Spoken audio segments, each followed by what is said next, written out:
quelles sont les perspectives du panafricanisme en Afrique australe et notamment à Madagascar? Quels sont les points forts, selon vous, les points chauds de l'actualité sur lesquels vous voulez nous alerter, sachant qu'on est en pleine période électorale et l'arrivée des élections au Cameroun et dans d'autres pays? Est-ce que vous avez une information particulière à ce sujet? Merci. Moi, j'aimerais demander en fait, en termes d'actualité par rapport à la sortie de la zone franc CFA, récemment, les chefs d'État se sont rencontrés et le président de la CEDEAO, Marcel de Souza, reportait pour une date indéterminée la sortie de la zone franc CFA.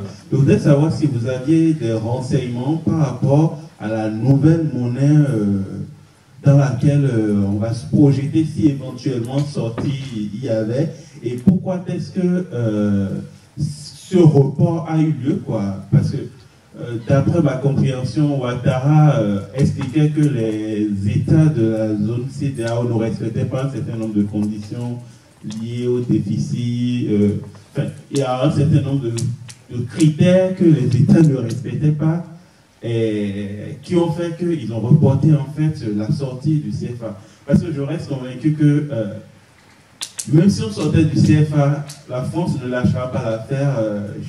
Quelles sont les garanties qu'on a que, en sortant du CFA, en tout cas pour ce qui est en train d'être projeté, que ce ne serait pas une autre monnaie de servitude, que ce ne serait pas une autre monnaie comme le franc CFA? Oui, je suis madame, je suis originaire du Cameroun.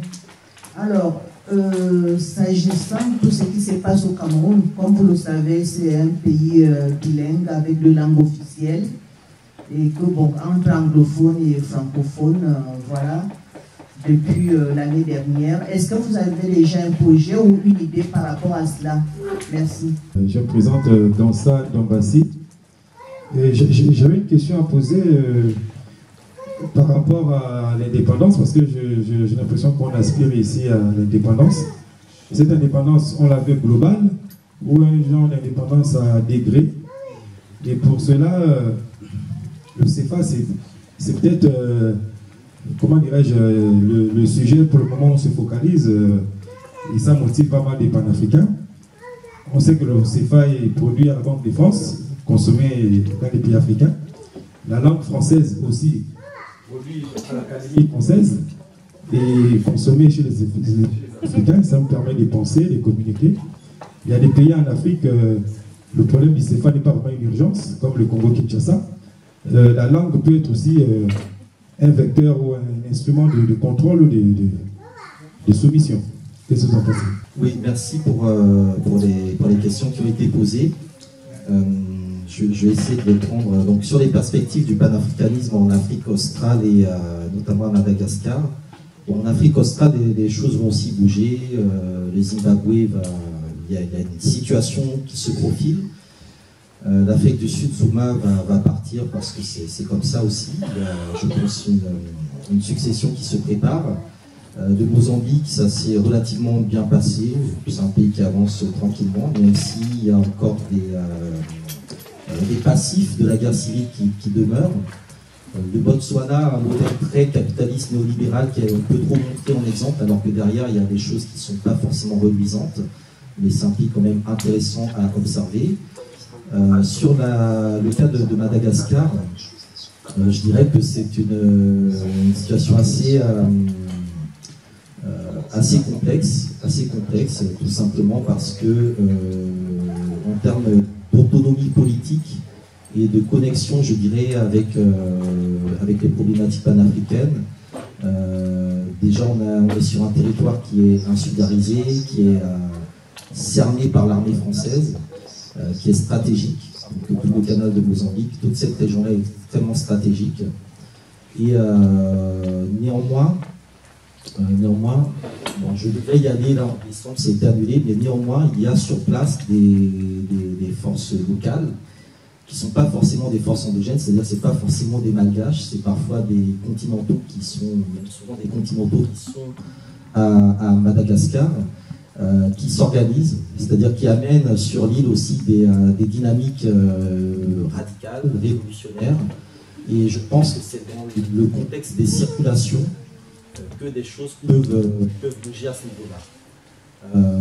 Donc je pense que une grande partie de ce qui peut arriver au niveau de Madagascar passe par la notion de circulation. Quelles sont les idées qu'on peut réimplanter dans la Gambie, qui ont déjà été réimplantées? Qu'est-ce qu'on peut relancer également en termes de référence? Par exemple, quelqu'un comme Sankara, c'est en passant à Madagascar qu'il s'est en partie formé. Donc peut-être revenir aussi sur la manière dont l'histoire de Madagascar a été fondatrice d'autres formes de résistance et de révolution. Je pense que c'est un point qui est extrêmement important. Et puis après, bien évidemment, reconstruire, je dirais, une place sur un projet politique qui tienne compte, je dirais, vraiment des éléments de base de bien-être des populations, de la réappropriation des territoires, des questions vraiment liées au foncier, au droit. Et travailler, je dirais, en parallèle à des cas continentaux qui, sur certains points, je pense, peuvent aider à débloquer certaines problématiques. Donc je pense qu'il y a encore beaucoup à faire, il y a énormément à faire, mais ce qu'il faut comprendre encore une fois, c'est que ce sont dans les territoires où il y a le plus à faire qu'il y a justement le plus à gagner.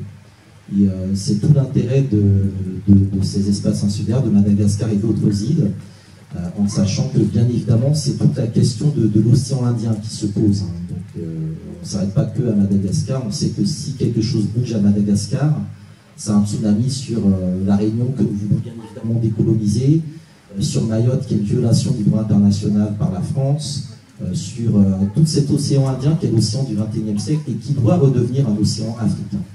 Donc ça c'est des enjeux je pense très importants. Puis les minerais, les ressources minérales, sous-marines qui sont dans cette région-là, qui sont extrêmement importantes. Sur les points forts et points chauds, je te laisserai répondre. Sur la sortie le passage à la nouvelle monnaie CEDEAO, c'est quelque chose qui est dans les plans depuis au moins l'an 2000. À Accra, il y avait une réunion, ils avaient déjà annoncé le passage à la monnaie de la CEDEAO.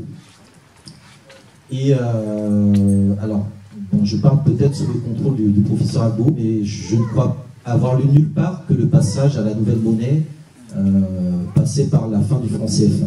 Donc moi, je n'ai pas vu, je n'ai vu nulle part le franc CFA prend fin, on met en place une nouvelle monnaie.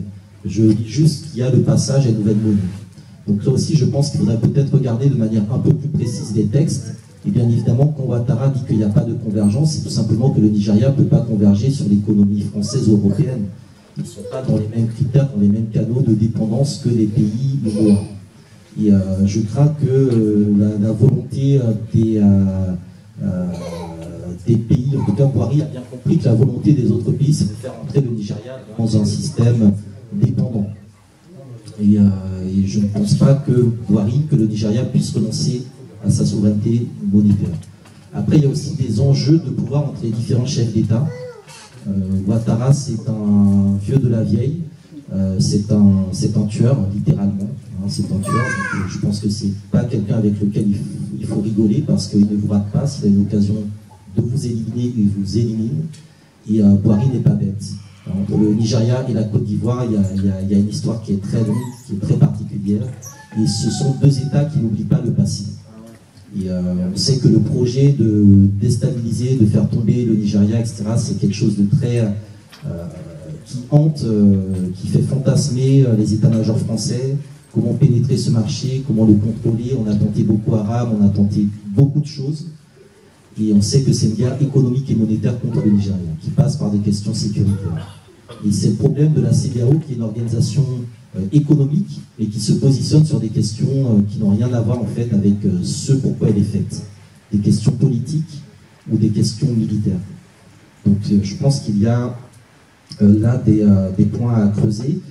Peut-on avoir une monnaie souveraine en passant par ce cadre-là? Je ne pense pas. Je ne le pense absolument pas. Je crois qu'il faut très clairement changer de dirigeants, de génération de dirigeants. Ceux qui sont au pouvoir ne peuvent rien faire. Idriss Déby héberge la plus importante base militaire française de toute l'histoire en Afrique. Il sait parfaitement comment on sort du franc CFA. Il a son ancien chef de la diplomatie qui préside la commission de l'Union africaine. Il peut poser la question à l'Union africaine, il ne le fait pas. Parce qu'il n'a aucun intérêt à en sortir. Ce sont juste des discours qu'il tient à la jeunesse qui lui permettent, entre guillemets, d'avoir une sorte d'assurance vie et de renégocier d'autres choses. Pareil pour le président Kaboré. Tous ces gens savent pertinemment qu'ils n'ont pas la volonté d'en sortir. Et je pense qu'il faut perdre à la jeunesse une grande partie de son temps et qu'on doit se repositionner sur faire émerger une nouvelle génération politique qui ira réellement réaliser ce qu'il faut faire. Donc nous, notre objectif au niveau de la Ligue panafricaine Moudja, c'est que quand des pays comme le Burkina, le Sénégal ou la Côte d'Ivoire seront dirigés par des hommes et des femmes nés dans les années, par exemple, 70-80, cela soit suffisamment imprégné du panafricanisme. Et pour sortir du franc CFA, on a des solutions. On a des solutions qui existent, qui sont réelles, sur lesquelles on travaille. Qui ne sont pas forcément les plus médiatisées, mais elles existent. Et je pense que ce serait le passage à la nouvelle monnaie CEDEAO, c'est quelque chose qui est dans les plans depuis au moins l'an 2000. À Accra, il y avait une réunion, ils avaient déjà annoncé le passage à la monnaie de la CEDEAO. Et alors, bon, je parle peut-être sous le contrôle du professeur Adou, mais je ne crois avoir lu nulle part que le passage à la nouvelle monnaie passait par la fin du franc CFA. Donc moi, je n'ai pas vu, je n'ai vu nulle part le franc CFA prend fin, on met en place une nouvelle monnaie. Je lis juste qu'il y a le passage à une nouvelle monnaie. Donc là aussi, je pense qu'il faudrait peut-être regarder de manière un peu plus précise les textes. Et bien évidemment, quand Ouattara dit qu'il n'y a pas de convergence, c'est tout simplement que le Nigeria ne peut pas converger sur l'économie française ou européenne. Ils ne sont pas dans les mêmes critères, dans les mêmes canaux de dépendance que les pays UMOA. Et je crains que la volonté des pays, en tout cas Bouhari a bien compris que la volonté des autres pays, c'est de faire entrer le Nigeria dans un système dépendant. Et je ne pense pas que le Nigeria puisse renoncer à sa souveraineté monétaire. Après, il y a aussi des enjeux de pouvoir entre les différents chefs d'État.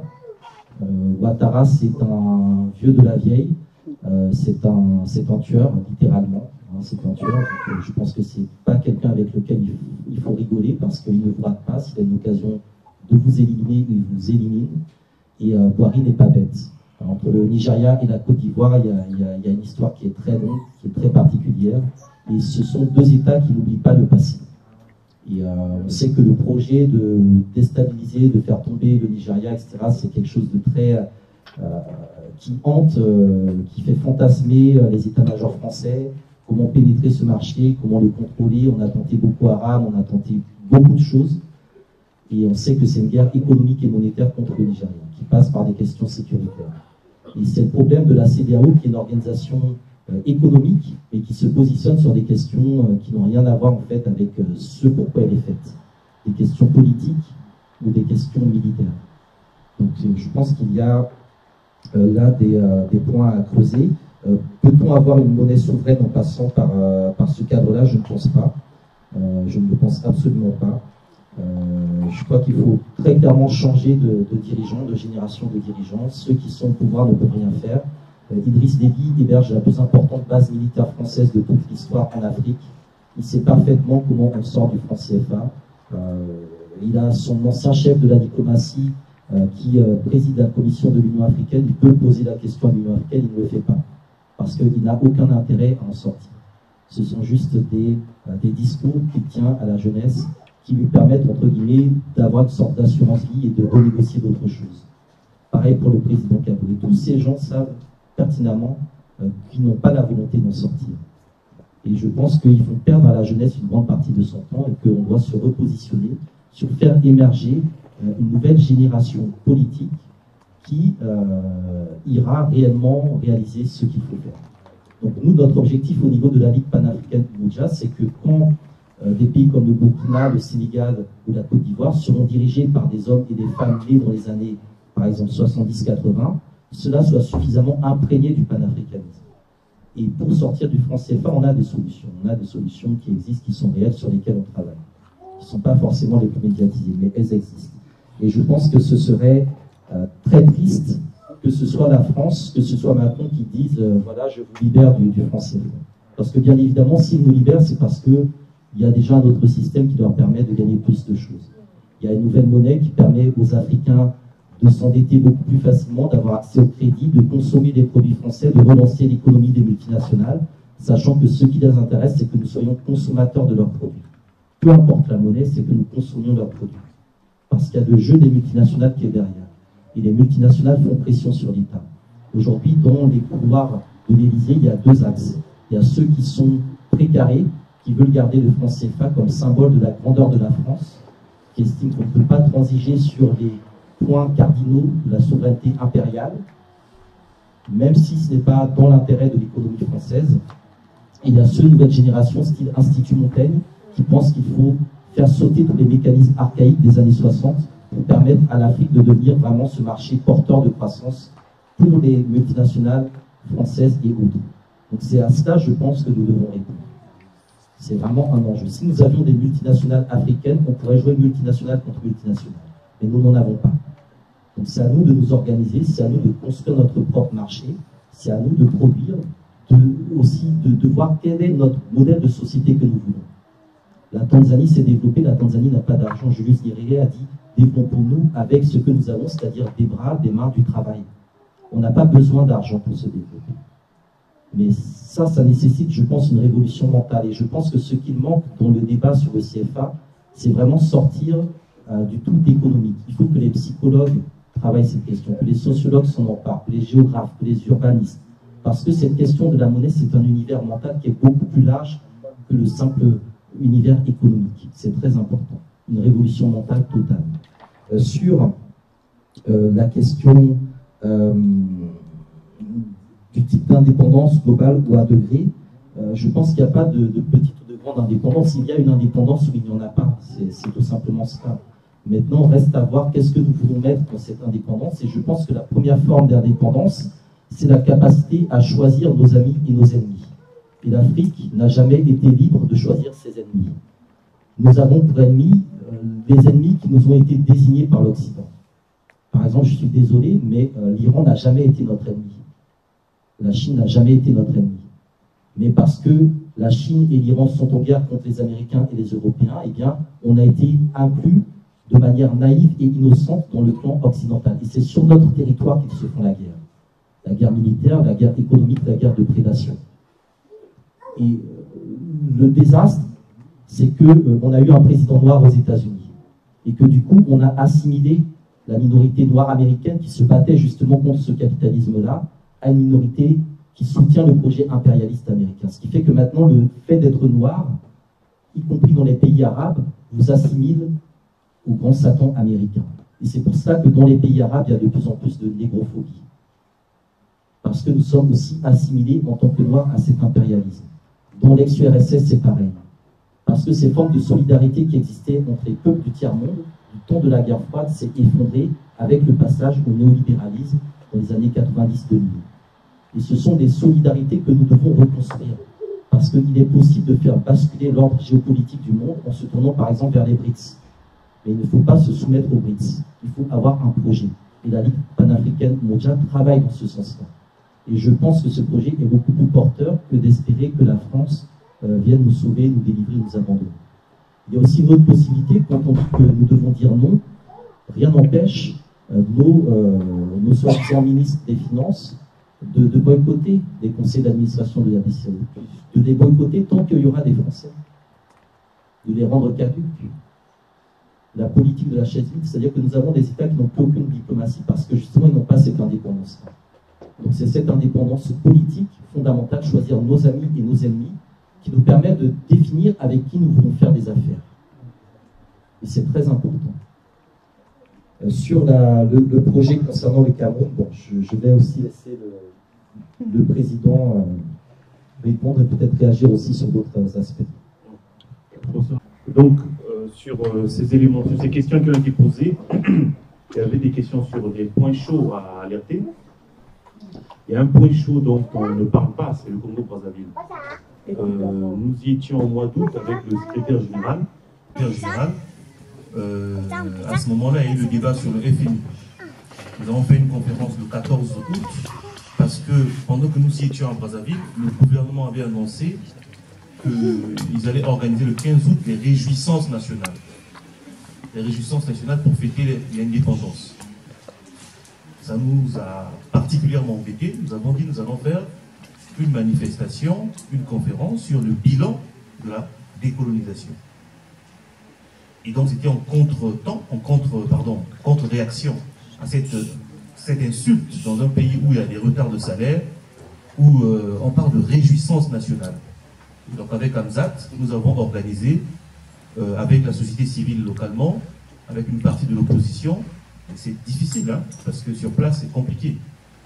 On a organisé cette conférence et par conséquent, il y a eu des médias qui sont relativement proches du pouvoir, qui nous ont approchés pour venir parler du FMI. Comme ils sont embêtés par le FMI en ce moment, parce qu'on aurait découvert une partie de la dette qui était cachée, et pour nous ce n'est qu'un jeu de cache-cache, le FMI sait exactement ce qui se passe. Et donc nous avons fait cette conférence où nous avons expliqué les origines de la crise, et avant qu'on parte à Kinshasa, j'ai été approché par les médias proches du pouvoir pour passer à la télévision pour expliquer les questions du FMI. J'ai dit, si vous avez bien compris à qui vous avez affaire, vous allez regretter si vous donnez le micro. Hein. Parce que justement, le gouvernement est responsable de la situation. Ils ont tout fait avec le FMI. Le programme de société qui a rendu le pays endetté jusqu'au cou n'a été débattu par personne.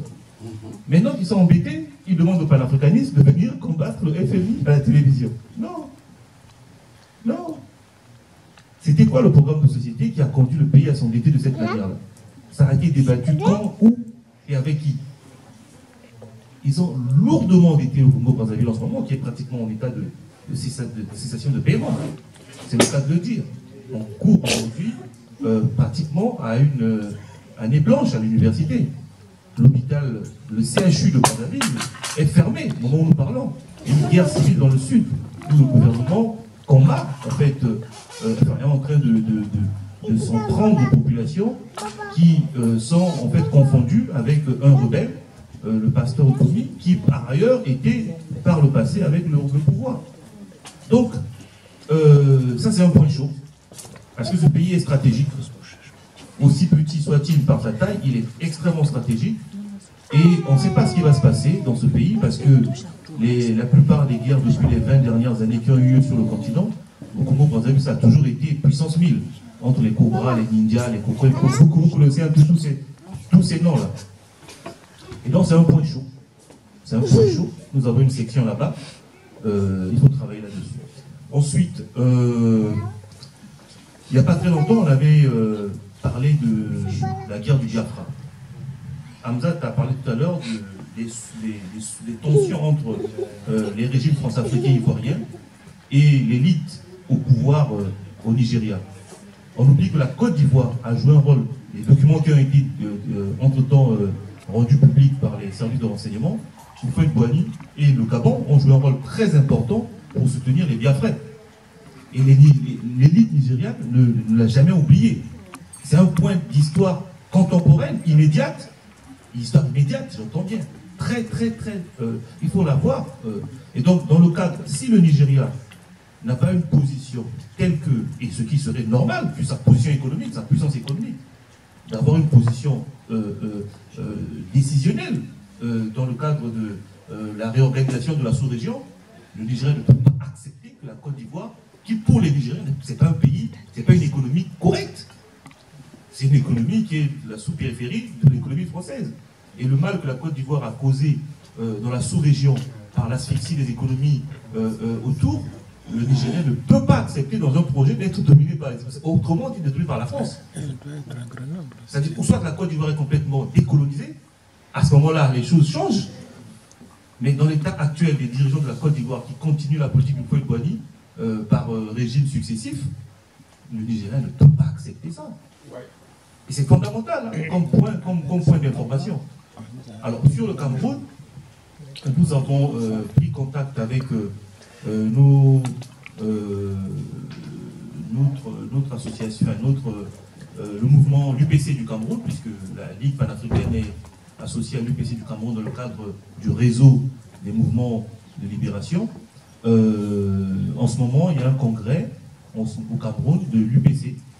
Il y aura un retour de la sœur Epania, qui est donc représentante de l'UPC en France. On avait voulu faire une conférence sur la situation anglophone, francophone, il y a quelques semaines. On a discuté au téléphone, on a trouvé bon qu'elle vienne avec de l'information de terrain. Elle va revenir d'ici là, donc fin novembre, avec l'information, les éléments pratiques, concrets. Nous allons faire certainement une conférence à Paris sur cette affaire anglophone, francophone. En fait, nous sommes en train, encore une fois, de gérer les suites des rivalités européennes sur le continent africain. Nous sommes en train de gérer les conséquences, en fait, des rivalités européennes. La conférence de Berlin n'a pas fini de produire ses effets. Nous sommes en train de gérer ce désordre qui a été créé, et ce désordre, pour s'en débarrasser, le professeur Arbo le disait tout à l'heure, il faut vider ces frontières de leur contenu qui ne posent que des problèmes, en fait. Et la question linguistique doit être posée de façon la plus large pour dépasser cet héritage linguistique colonial que sont donc le français, l'anglais et quoi, sais-je encore. Donc voilà, donc sur les points chauds, il faut regarder ce pays, le Congo-Brazzaville, avec parce que on ne sait pas ce qui va se passer. Il y a beaucoup d'argent dans ce régime, mais en même temps, le pays, en tout cas le trésor est pauvre aujourd'hui. Il n'y a plus d'entrée d'argent. Nous avons des renseignements très concrets. Par exemple, une société qui tient le logiciel, la licence du logiciel de, comment on appelle ce recouvrement des frais de douane, a dû fermer parce que l'État ne peut plus payer cette licence.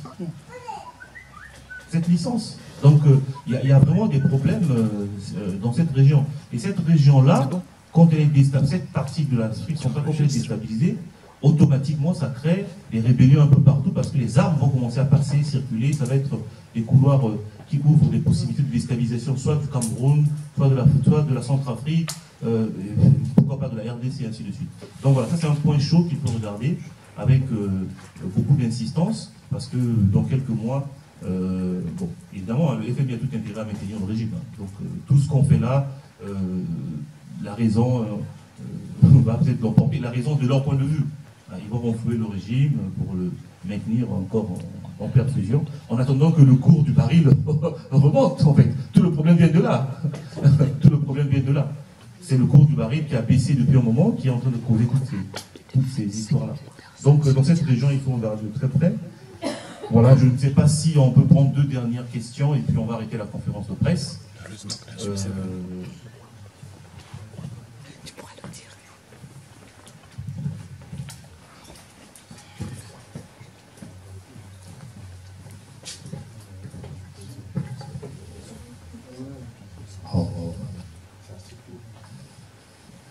Bien, j'aimerais un peu savoir, est-ce qu'il n'est pas grand temps qu'on puisse vraiment chercher à sensibiliser les Africains eux-mêmes et les gens qui veulent bien, les Européens, les Américains qui veulent bien nous aider, pour qu'on puisse maintenant commencer à créer des écoles. Parce que moi je trouve, quoi qu'on écrit des livres, quoi qu'on en parle, si jamais le niveau éducationnel de notre continent là-bas est bas, rien ne va se réguler. Donc si jamais on veut vraiment avancer, il faudrait commencer à créer des écoles là-bas, éduquer nos enfants, et ça c'est vraiment un boulot de longue haleine. Ça va prendre du temps, mais au moins ça va rapporter le résultat un peu plus tard. Donc pour moi, si jamais on fabrique, on ne crée pas des écoles là-bas, quoi qu'on fasse, quoi que ce soit, il n'y a rien qui va se passer. Pour moi, voilà.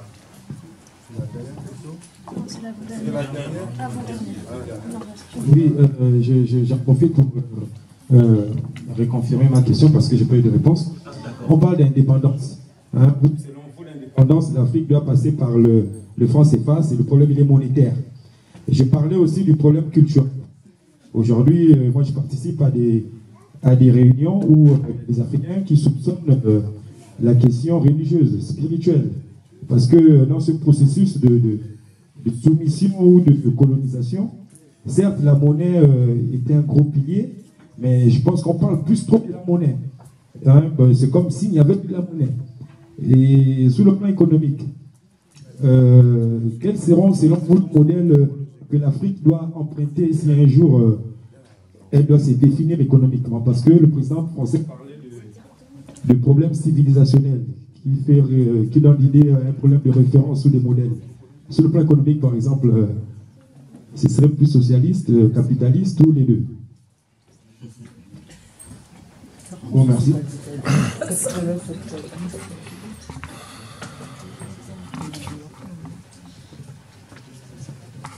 Sur la question de l'éducation, de l'école, on a fait quelques interventions plus larges.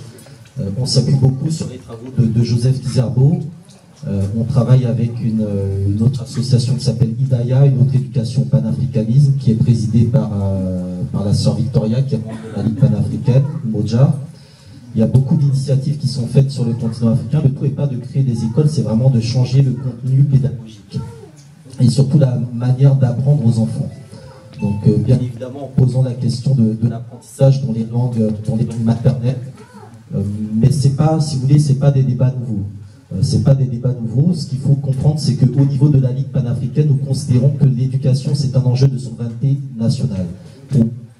Pour nous, ou en tout cas pour moi, la question de l'éducation est 1000 fois plus importante que la question de la monnaie. Cette année, les manifestations qui ont été réprimées dans le sang ne sont pas les manifestations pour sortir du franc CFA, mais les manifestations des étudiants ou des lycéens qui veulent étudier dans des conditions dignes et décentes. Ce sont eux qui se font tirer dessus par les armées. Parce que tout simplement, nos pouvoirs savent que leur cercueil se trouve dans l'éducation. Et donc la question de l'éducation, elle est fondamentale. Je n'ai jamais dit, en tout cas nous ne considérons pas que tout se résume à la question de la monnaie ou du franc CFA. Là, c'est un écran médiatique qui a été mis en place pour considérer que cette question-là, par exemple, était plus importante que la lutte du peuple togolais. Nous considérons que la lutte du peuple togolais est plus importante que celle du franc CFA. Parce que d'un point de vue symbolique, c'est la lutte contre un régime france-africain symbolique qui arrivait au pouvoir en assassinant celui qui devait sortir justement le Togo de ce système monétaire néocolonial. Ensuite, je pense qu'il faut être aussi relatif. La question du franc CFA, en dehors des pays où cette monnaie circule, enfin cette escroquerie circule, n'est pas présente. Au Nigeria, ils ont d'autres problèmes. En Angola, ils ont d'autres problèmes, y compris monétaires. Il faut, je pense, qu'on arrive à comprendre que les pays dits francophones ne sont qu'une minorité des pays africains. Et arrêter de croire que les problèmes de ces pays-là sont les problèmes de toute l'Afrique. Parce que dans les autres pays africains, il y a aussi des enjeux, je pense, qui sont très importants, sur lesquels on devrait parfois se positionner un peu plus. Madagascar fait partie des pays qui sont sortis du franc CFA. Ils sont revenus à la monnaie antécoloniale, l'Ariarti, je crois. L'Ariarti, voilà. La Mauritanie, on est sorti. Il y a beaucoup de pays qui sont sortis du franc CFA. Et puis on a aussi des dirigeants soi-disant panafricains qui sont rentrés dedans, la Guinée équatoriale. Donc il y a énormément de paradoxes et de contradictions autour de cette question monétaire.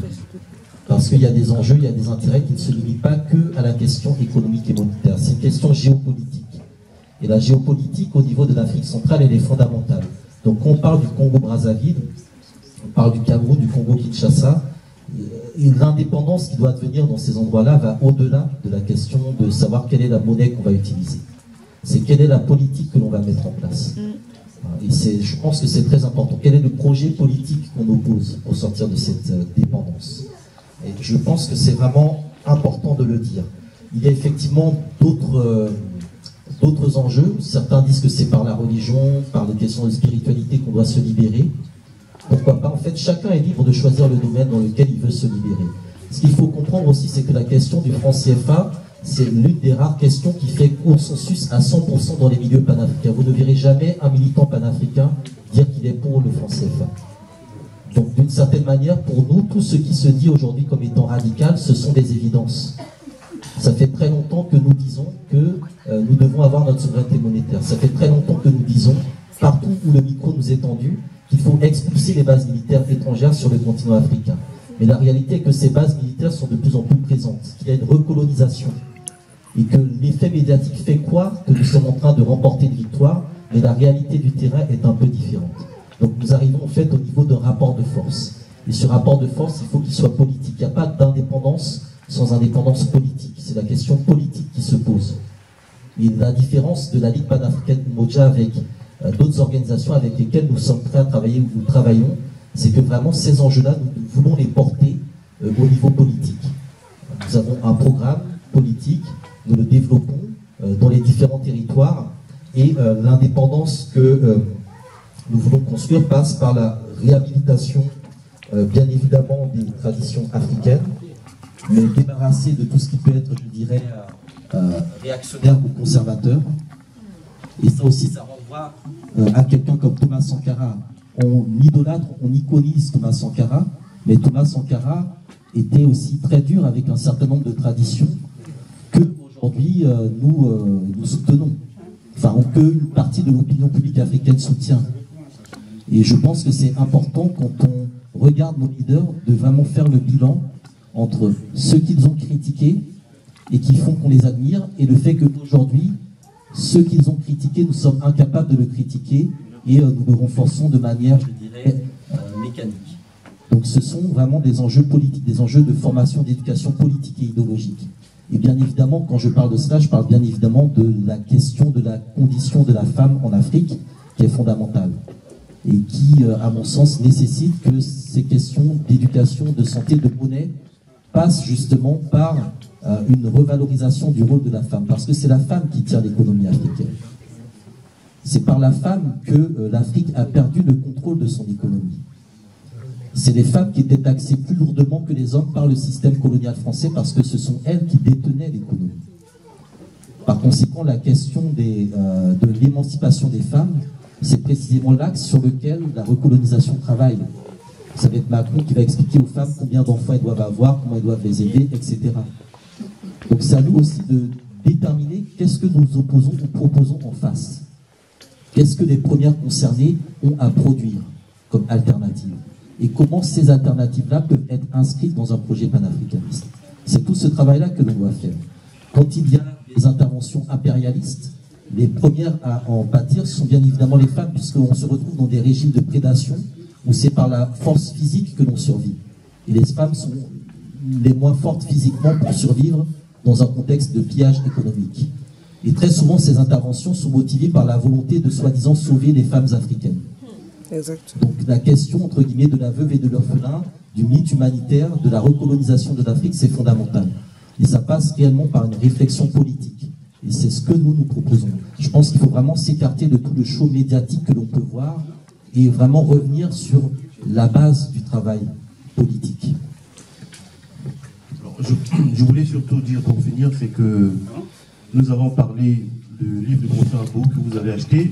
La question du franc CFA, on ne peut pas l'aborder sans rappeler, comme le professeur Abou, d'autres comme Ousseini Afana, cet économiste camerounais, militant du l'UPC, qui est mort dans le maquis, assassiné. Son corps a été souillé par l'impérialisme à travers Ahidjo. Souvent quand j'entends les Camerounais dire qu'Ahidjo a été un bon chef d'État, ça nous pose souvent certains problèmes. Comme aujourd'hui d'ailleurs, on dit que Mobutu était un bon chef d'État. Et donc Ousseini Afana, l'économie de l'Ouest africaine, je voulais aussi rappeler Situdu Mpomi, son livre. Évidemment, il y a eu un dernier livre qui est aussi sorti, un livre collectif, où vous avez Demba Moussa Dembélé de Koderskia et d'autres économistes qui ont écrit, évidemment le professeur Abou. J'entends souvent ces derniers temps des discours comme quoi les intellectuels n'ont pas fait le travail. Il faut faire très attention. Il a fallu que les Ousseini Afana, les Tudu Mpomi, les professeurs Abou prennent sur eux le sacrifice d'expliquer, de propager le franc CFA. Si tout le monde parle aujourd'hui des comptes d'opération si facilement, c'est bien parce qu'ils ont rendu ces termes-là, ces concepts-là, publics, possibles, populaires. Et c'était pas facile. Souvent, ils ont payé très cher parce que professionnellement, sur le plan de leur carrière professionnelle, ils ont payé très très cher. Certains y ont perdu la vie. Donc il est important, sur la question du franc CFA, de ne pas oublier toutes ces personnes qui ont fait du travail intellectuel assez costaud qui nous a permis, nous autres, de nous construire sur ces questions fondamentales. Et je voudrais en tout cas remercier le professeur Abou. Je me souviens, il y a peut-être plus d'une dizaine d'années, on avait des rendez-vous à Roissy, mais tu as dû oublier, où tu me donnais les livres sous le manteau pour que j'emmène soit en Afrique ou bien ici à Toulouse. Mais bon, aujourd'hui, on a beaucoup d'avocats du franc CFA. Et c'est très bien comme ça. Et la Ligue, quand nous l'avons créée en 2010, le professeur Abou était présent lors de la création et la question du franc CFA était déjà au centre. Mais bien avant ça, les panafricanistes, comme dit Hamza, pour le franc CFA, c'est une question d'évidence, en fait. Et il faut évidemment appuyer il ne faut pas oublier la dimension politique. C'est un combat politique. On peut pas, on dit c'est un attribut de la souveraineté. Et donc c'est par la politique qu'on va reconquérir en fait cette souveraineté. Et donc il faut que les panafricanistes s'organisent politiquement.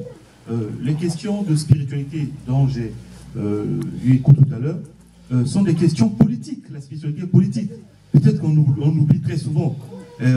On essaie de dissocier de la spiritualité et quand ça sort du cadre des individus, lorsqu'on essaie de l'organiser dans la société, c'est une décision politique. Ce sont les panafricanistes qui permettront à la spiritualité africaine de trouver toute sa place dans le cadre africain. Et je dis ça à mes frères et mes sœurs qui se battent que sur la spiritualité, qui essaient d'opposer les panafricanistes politiques et ceux qui sont des tenants de la spiritualité. Non, ce sont les panafricanistes, c'est-à-dire ce sont les politiques panafricanistes qui pourront créer les conditions pour que la spiritualité africaine s'exprime largement.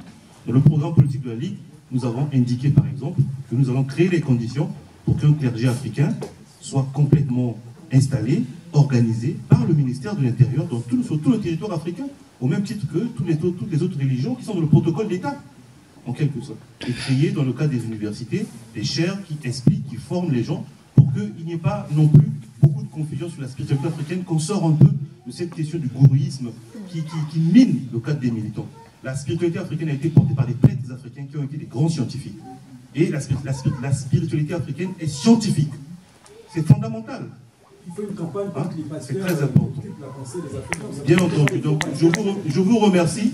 Je remercie le professeur Agou d'être venu encore 7 ans après à la Ligue. S'il vous plaît, pour la première fois, cette conférence de presse est suivie sur les réseaux sociaux. Nous avons 25 000 personnes qui nous suivent. Nous voulons les remercier. Sur les 27 000 qui nous suivent en direct. Nous voulons les remercier pour leur dire merci beaucoup. Merci beaucoup.